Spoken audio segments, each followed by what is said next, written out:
எல்லோருக்கும் வணக்கம், வாழ்க வளமுடன். Welcome to Nitish kitchen. இன்னைக்கு நம்ம நிதிஷ் கிச்சன்ல நிதிஷ் கிச்சன் சார்பா எல்லாத்துக்கும் தீப திருநாள் வாழ்த்துக்கள். இன்னைக்கு கார்த்திகை தீபம், அண்ணாமலையார் தீபம். அதை நம்ம வீட்லயும் அண்ணாமலையார் நினைச்சு எல்லாரும் தீபம் ஏற்றுவோம். அதே மாதிரி எல்லார் வீட்லயும் எல்லா கெட்ட விஷயங்கள்லாம் நீங்கி எல்லாருக்கும் நல்லது நடக்கணும்னு நாங்களும் எல்லாத்துக்கும் வேண்டிக்கிறோம். அதே மாதிரி இன்னைக்கு நாங்கள் இன்னைக்கு ஸ்பெஷலாக யூஸ்வலாகவே தீப திருநாளுக்கு பொரி உருண்டை, அப்பம் இதெல்லாம் பண்ணுறது வழக்கம். இன்னைக்கு நாங்கள் பொரி உருண்டையும் அதிரசமும் பண்ணியிருக்கோம். அதே அப்பம் ஸ்டைல் தானே, அதனால அதிரசம் குழந்தைங்க நம்ம வீட்டில் என்ன சாப்பிடுவாங்க அதானே செய்கிறாங்க. அதனால இன்னைக்கு நாங்கள் அதிரசமும் பொரி உருண்டையும் பண்ணுறோம். இது ரொம்ப எலாபரேட்டாக இல்லாமல் ஒரு குயிக் வீடியோவாக பார்த்துடலாம். அதே மாதிரி நாங்கள் எப்படி குழந்தைங்களோட சேர்ந்து வீட்டில் கோலம் போடுறது, இந்த விளக்கெல்லாம் எப்படி அரேஞ்ச் பண்ணி எல்லாம் பண்ணியிருக்கோங்கிறது ஒரு சிம்பிள் டூர் காமிக்கிறோம். வாங்க நம்ம இப்போ நாங்க பலகாரம் எப்படி செஞ்சோங்கிறதையும் விளக்கெல்லாம் எப்படி ஏத்துறோம்ன்றதையும் பூஜை பண்ணிட்டு எல்லாத்தையும் வச்சிடலாம். நாம பொரி உருண்டை நம்ம இன்னைக்கு செய்யலாம். இந்த கார்த்திகை தீபம் அதுக்கு பொரி உருண்டை தான் மெயினாக செய்கிறது. அதை நம்ம செய்யலாம். இப்போ பொரி உருண்டை செய்கிறதுக்கு நான் சின்ன கப்பில் 4 கப்பு பொரி வச்சுருக்கேன். அதுக்கு 1 கப்பு வெல்லம், கொஞ்சம் ஏலக்காய் பொடி, கொஞ்சம் சுக்கு பொடி. இப்போ பொரி நல்ல முறுமுறுன்னு இருந்ததுன்னா நம்ம ஒன்றும் செய்ய வேண்டாம். கொஞ்சம் இது நமுத்து இருந்ததுன்னா லேசாக பாண்டியில் போட்டு லேசாக சூடு பண்ணி வச்சுக்கலாம். இப்போ நம்ம இது பொரி உருண்டை எப்படி செய்யலான்றதை பார்க்கலாம். முதல்ல நம்ம பாகை பண்ணிக்கலாம்.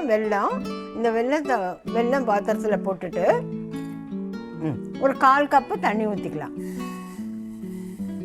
வெல்லம் கொஞ்சம் நல்லா கரையட்டும்.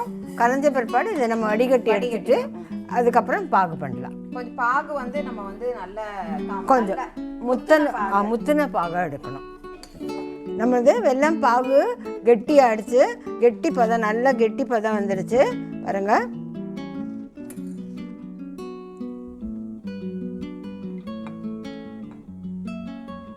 எடுத்தா வருது. இது நல்லா கெட்டி பதம் ஆயிடுச்சு. இப்போ நம்ம இதில்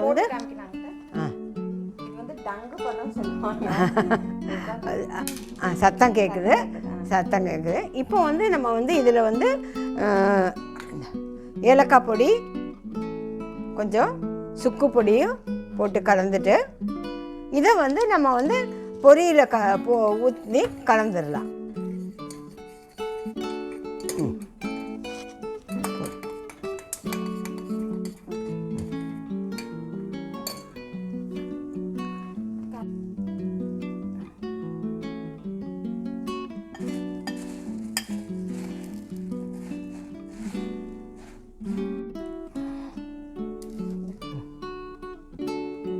கலந்துட்டோம்.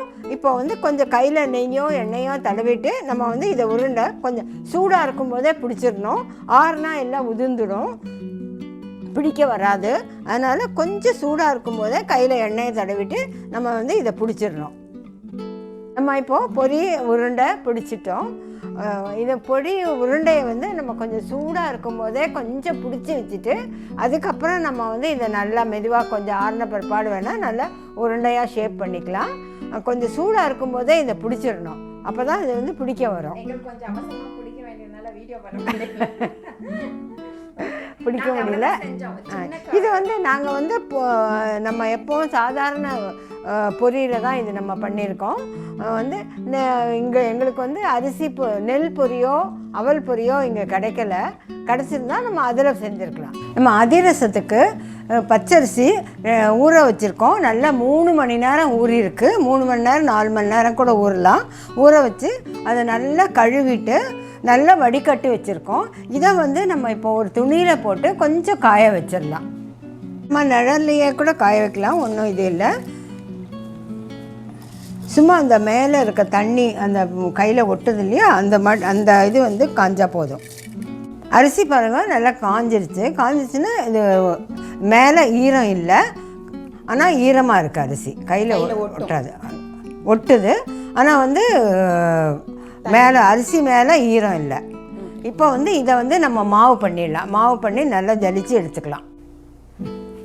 நம்ம இப்போது அதிரசத்துக்கான மாவு ரெடி பண்ணிட்டோம். இது வந்து உடனே நம்ம வந்து ஈரமாக மாவு ஈரமாகவே இருக்கலாம். நம்ம மாவு பண்ணோடனே நம்ம வெள்ளை பாகில் போட்டு நம்ம இதை கலந்துக்கலாம். இப்போ இங்கே பாகும் ரெடியாக இருக்குது. அதாவது உருட்டுற பதம் நம்ம வந்திருக்கு. இதில் வந்து உருட்டு பதம் காமிங்க வந்துச்சுன்னா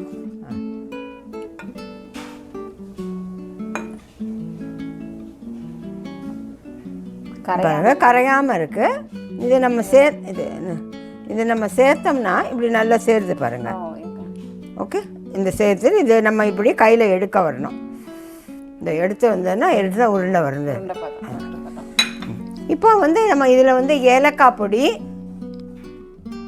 இது வந்து நம்ம சர்க்கரை போட்டு பொடி பண்ணி வச்சுருக்கோம். சர்க்கரை போட்டு நம்ம பொடி பண்ணோம்னா ஏலக்காய் நல்லா பொடியாகிடும். அது செய்கிறது ஈஸி. அப்புறம் சுக்கு பொடி ஒரு ஸ்பூன் போட்டிருக்கோம். டேஸ்ட்டுக்கு தகுந்த மாதிரி. ஆமாம், அதுக்கு நிறைய போட முடியாது. ஓரளவுக்கு ஒரு 1/2 ஸ்பூன் 1/4 ஸ்பூன் அவ்வளோ போடலாம். இப்போ வந்து இதில் வந்து நம்ம மாவை கொட்டி கலந்துக்கலாம்.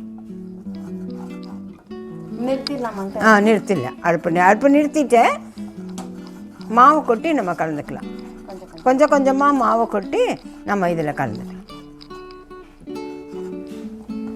நான் பண்ணிட்டுங்களா?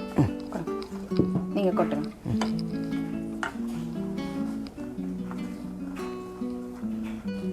இந்த பாகு எவ்வளோ இருக்கோ அதுக்கு தகுந்த மாதிரி மாவு கலந்துக்கலாம். அதாவது தோசை மாவை விட கொஞ்சம் கெட்டியாக இருக்கணும், இட்லி மாவை விட.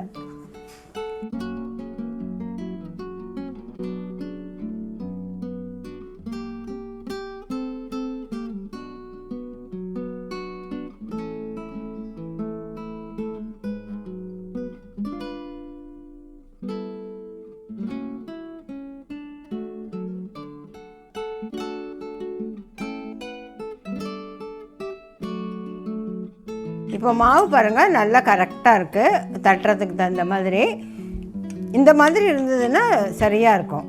இப்போ ஒருவேளை கெட்டியாக இருந்ததுன்னா என்ன பண்ணுறது? கெட்டியாக கொஞ்சம் கெட்டியாக ஆயிடுச்சுன்னா கொஞ்சமாக பால் விட்டு பசந்துக்கலாம். சூடாக கொஞ்சம் ரொம்ப சூடாக வேண்டாம். வார்ம் மில்கில் வந்து சும்மா கொஞ்சமாக லேசாக பால் விட்டு அதுக்கு இந்த பதம் வர வரைக்கும் நம்ம பசஞ்சிக்கலாம். இதுவே இலகிருச்சுன்னா இன்னும் 2 நாள் வைக்க வேண்டியதுதான். 2 நாள் வச்சுருந்தா இன்னும் கொஞ்சம் கெட்டியாகும். ஆமாம், நெய்யோ எண்ணெயோ ஏதாவது தொட்டுட்டு நம்ம வந்து இதை தட்டலாம்.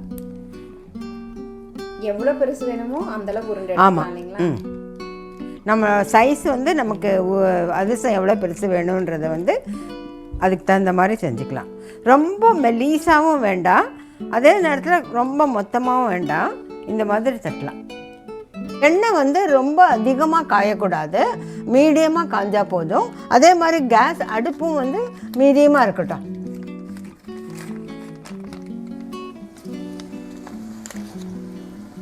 இப்படி அது மேலே வந்த உடனே எடுத்துடணும், திருப்பிடணும்.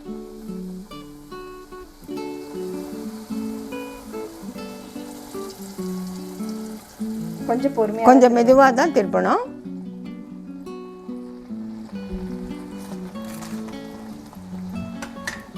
இதே மாவு வந்து நம்ம நாளைக்கு போட்டோம்னா இன்னும் நல்லா இருக்கும். ஊறினது வந்து ஆமாம், இன்னும் 2 நாள் ஊறுச்சுன்னா ரொம்பவே நல்லா இருக்கும். அதே மாதிரி திருப்பிட்டு ரொம்ப நேரம் வைக்க வேண்டியதில்லை, எடுத்துடலாம். இது இந்த எங்ககிட்ட இந்த புளியறது இருக்குது, இது கடையில் கிடைக்குது. இருந்தாலும் இல்லைன்னாலும் நம்ம ஏதாவது ஒரு தட்டு கிண்ணம் இது மாதிரி ஏதாவது ஒன்று எடுத்து வச்சு நம்ம புழிஞ்சிக்கலாம். ஸோ நம்மளோட அதிரசம் சூப்பராக ரெடி ஆயிடுச்சு.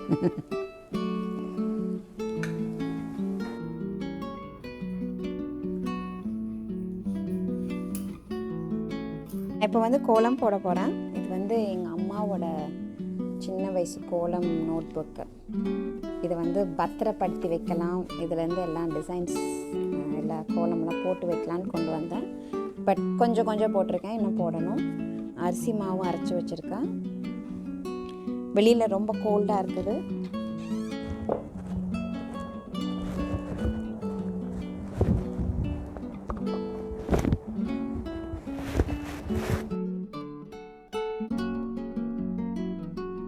நம்ம கோலம் ஆச்சு, இது காயட்டும். இது கொஞ்சம் லேட்டாக தான் ஆகும், வெளியே ரொம்ப கோல்டாக இருக்கிறதுனால.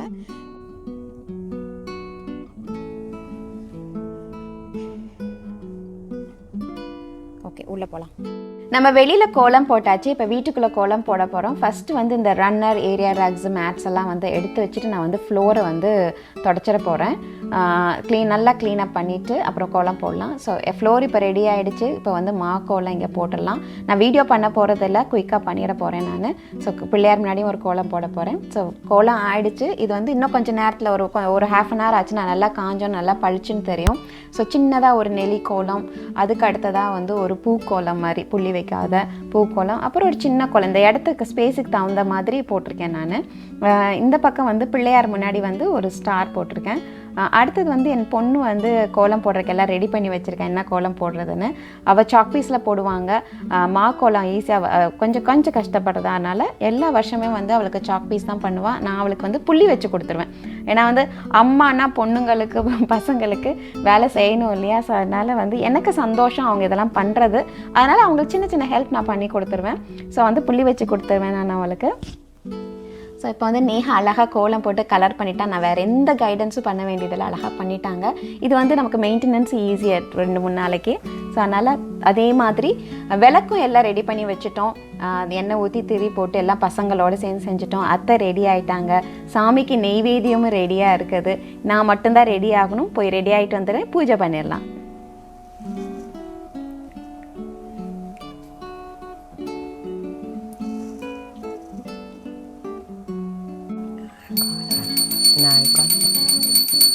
பாலும் தெளித்தேனும் பாகும் பருப்பும் இளையாங்கும் கலங்குனக்கு நான் தருவேன். கோலம் செய்கின்ற கரிமுகத்து சுகுமணியே, நீ எனக்கு தந்த தமிழ் மூன்றும் தான். சிவாய சிவாய சிவாய.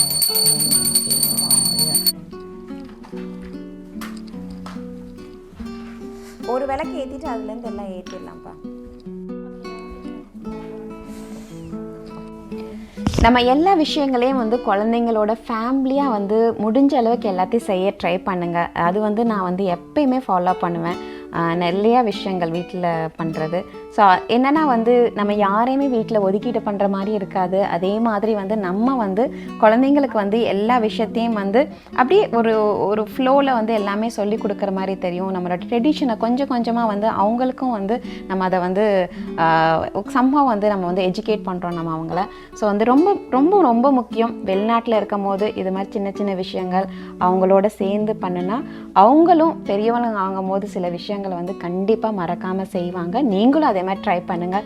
சந்தோஷமாக எல்லா பண்டிகைகளும் டசன்ட் மேட்டர், ஹிந்து ஃபெஸ்டிவலா இல்லை எங்கே அமெரிக்கன் ஃபெஸ்டிவல் எதனால, ஹாலோவின், கிறிஸ்மஸ் எல்லாமே சேர்ந்து செய்யுங்க. சந்தோஷமாக இருக்கும்.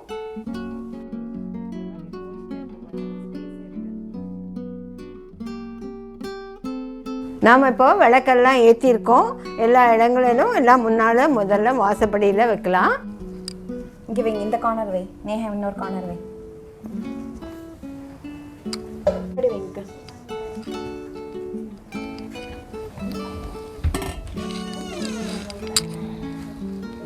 ஒரு நிமிஷம்.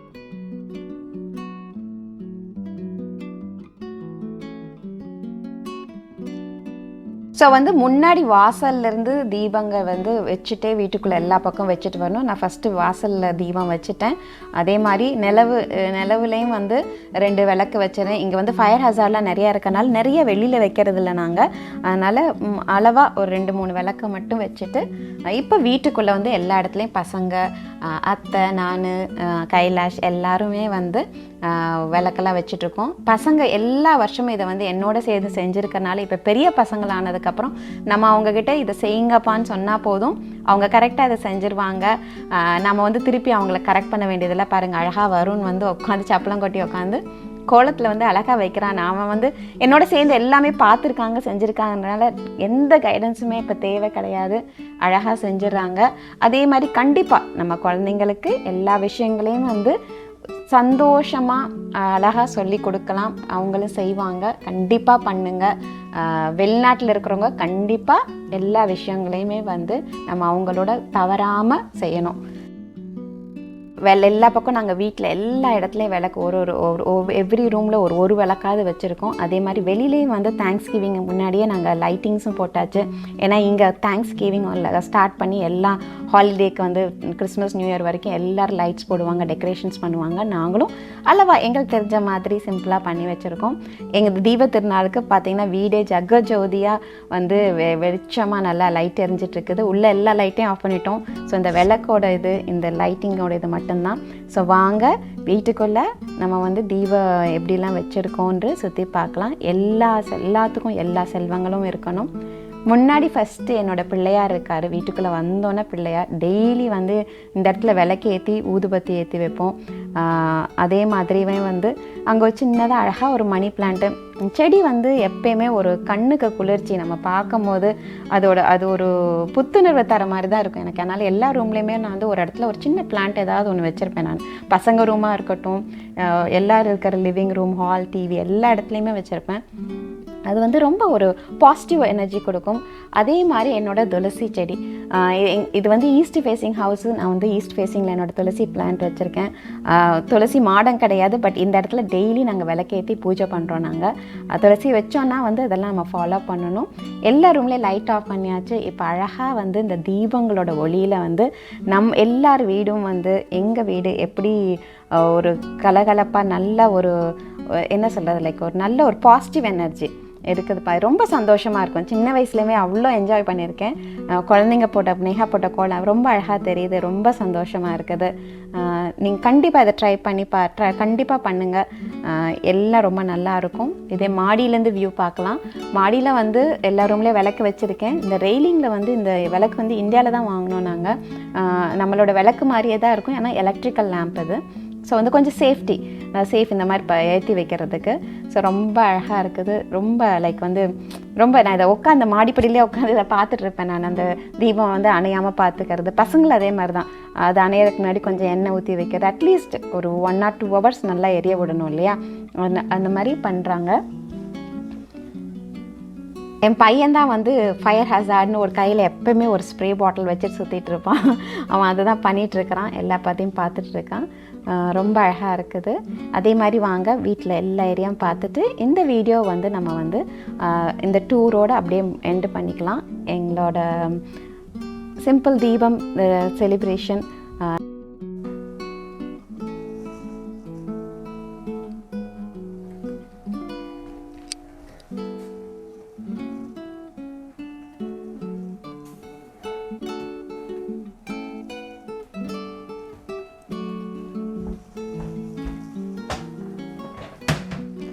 இது நல்லா இந்த சுற்றி ரவுண்டு வருது. நான் இதோட இந்த வீடியோ எண்ட் பண்ணிக்கிறேன். நம்மளோட தீப திருநாள் வீடியோ எண்ட் பண்ணிக்கிறோம். நீங்களும் வந்து இந்த மாதிரி என்ஜாய் பண்ணியிருப்பீங்கன்னு நினைக்கிறேன். மீண்டும் ஒரு புது வீடியோவோட புது ரெசிபியோட அங்கே சந்திக்கிறோம். அதுவரை எல்லோருக்கும் வணக்கம். வாழ்க வளமுடன்.